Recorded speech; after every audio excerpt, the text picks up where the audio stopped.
Right, moving on to evaluation. In terms of the work, Shannon leads the research and evaluation work at our place, and of course has been worked at more at the coalface when she spent a lot of time at Doveton. But the question there is, I've posed is, our place is committed to use the best available evidence to inform its work and harness robust evaluation to learn more about what works and what doesn't. We must gather what doesn't. It's really powerful stuff. Learning as we go, you might call it, demands access to to data and open collaboration. What's the state of play, and what more do we need to do?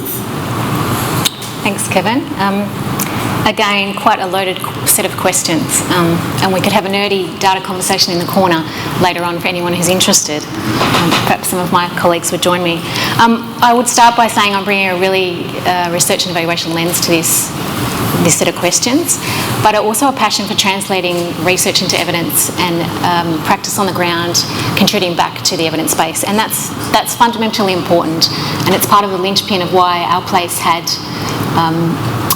embedded evaluation from the very start of our journey. So in terms of, to your response, Kevin, the enablers for better use of evidence to inform decision making, I've tried to use 3 verbs. I'm not a teacher, I'm not an educator, I'm a want-to-be educator. So I probably sympathise in awe of many of you in the room. So the 3 words I want to talk about are embed, use and contribute. We've been fortunate enough in our place to be working with Catherine and the team at Wollongong using some of the assessment tools, and one of those is the environmental rating scale in the early years sector and hopefully into the school space. That particular tool talks about the environments that have, use and extend on work for outcomes for children in terms of interactions and in terms of the curriculum provision. So I want you to hold on to that. Have, use and extend. These equally apply whether we're talking about the continuity of learning and assessment space or if it's more broadly around research and evaluation. So firstly, embed. You need to embed evidence and evaluation and data, and you need to capture the work from the start. So to the point about we need to know what works and what doesn't work, both of those things are incredibly important. We've had an outcomes framework from the start. We've been clear on the outcomes and the direction that we wanted to go. We've also been really clear on how we need to develop a system to collect, analyse, interpret and understand what that data means. So a key enabler for us is actually having the plans in place, having the partnership with government to allow us to access existing data sets, to have the courage to step outside of that and develop unique data sets for the sites in which we work, for the communities and families in which we support. Existing data will go so far to that picture, but what happens at the site, how it happens, the number side of it, the story side of it, how it impacts individual families and children is fundamentally important. We don't work with a significant proportion of families across Australia. We work with a really important set of families for us.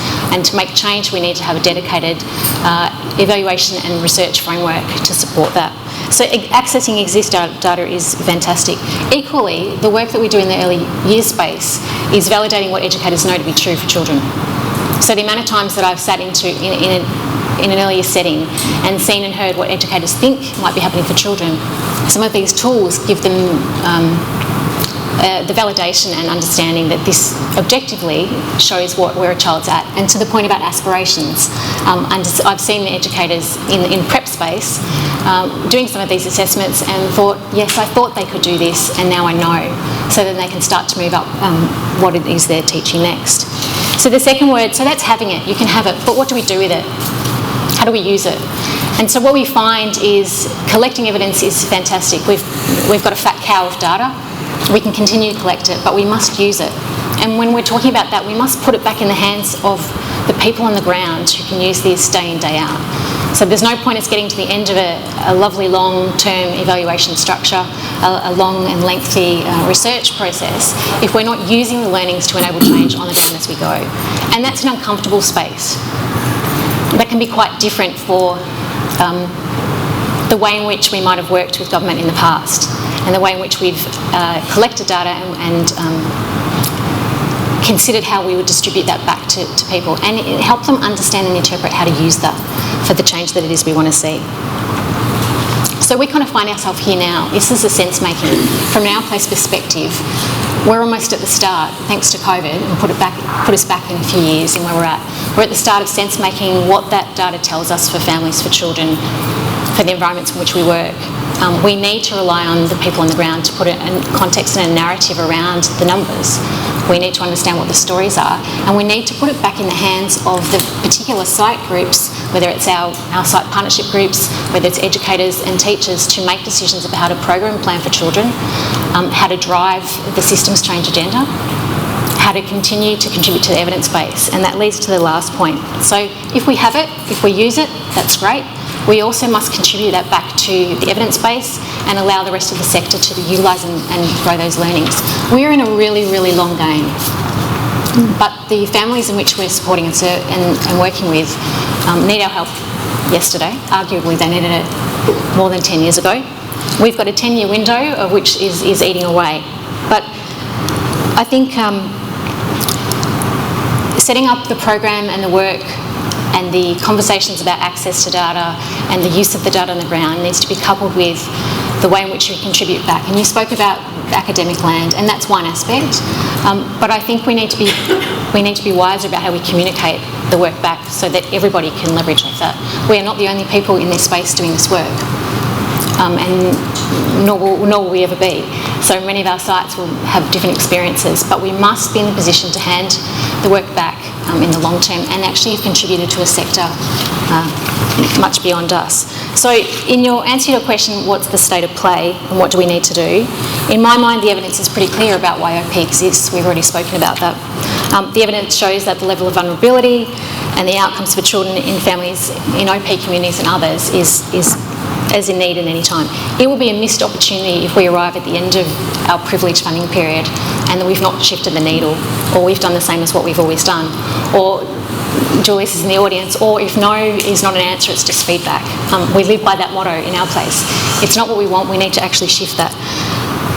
But this needs time and resourcing and money and an authorising environment to enable us to embed, to understand and sense check and use that information, and then contribute that back to the evidence base in the long term. So we do have a responsibility for those families and children today.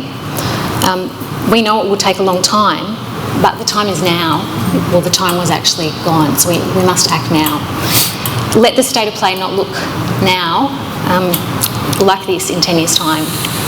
Otherwise, to use your slogan, Kevin, we will pine for what is gone, and we've got the opportunity to do it now. I think that's really well put, because one of the messages that came through from me there is our responsibility at the end of this work to leave a legacy, not of activity, but a legacy of knowledge. And the knowledge will be the product of the information that we've assembled. And how do you ensure you leave a legacy of knowledge? You've got to collect the right data and the right information now. So that's a responsibility that I think you're right, we take on. It takes an effort. You can't quite see why do I really do this now? Yes, otherwise we won't get a robust kind of understanding and good knowledge to hand on later.